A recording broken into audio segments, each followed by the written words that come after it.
नमस्कार दोस्तों, आज हम जानेंगे महर्षि वाल्मीकि के जीवन और उनकी रामायण से मिलने वाली सीख के बारे में और क्यों हम मनाते हैं वाल्मीकि जयंती।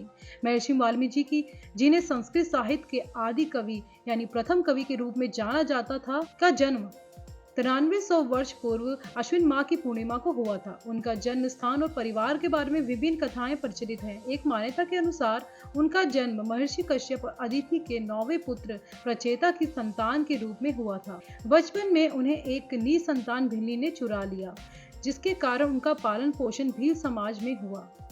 इसी कारण उनका प्रारंभिक नाम रत्नाकर था।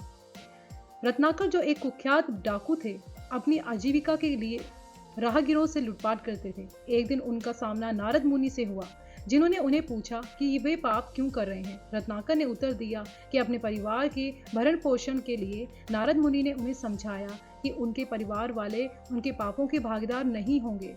इस घटना ने रत्नाकर को झंझोर दिया और उन्होंने अपने पापों का प्रायश्चित करने के लिए संकल्प लिया। नारद मुनि ने उन्हें राम राम का जाप करने की सलाह दी।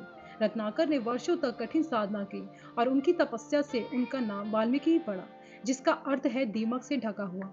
इस तपस्या के दौरान उनके शरीर पर दीमकों ने अपना घर बना लिया और जब वे तपस्या से बाहर निकले तो लोग उन्हें वाल्मीकि के नाम से पुकारने लगे। वाल्मीकि जी ने रामायण की रचना की, जो संस्कृत साहित्य का पहला महाकाव्य है। रामायण में लगभग 24,000 श्लोक हैं और ये भगवान श्री राम के जीवन के आदर्शों, मर्यादा, सत्य, प्रेम, मित्रता और राजा प्रजा के धर्म की परिभाषा प्रस्तुत करते हैं। उनकी रचनाएं न केवल धार्मिक दृष्टिकोण से महत्वपूर्ण हैं, बल्कि वे मानवीय मूल्यों और नैतिकता की भी शिक्षा देती हैं। आज की पीढ़ी के लिए क्या सीख हो सकती है? महर्षि वाल्मीकि जी का जीवन हमें ये सिखाता है कि कोई भी व्यक्ति अपने जीवन में सुधार ला सकता है, चाहे उसका अतीत जैसा भी हो। आज की पीढ़ी को यह समझना आवश्यक है कि सच्चाई और ईमानदारी बहुत ही महत्वपूर्ण है। परिवर्तन की क्षमता रखना एक सकारात्मक परिवर्तन लाने के बराबर है। धैर्य और तपस्या, कठिनाइयों का सामना धैर्य और तपस्या से करना चाहिए।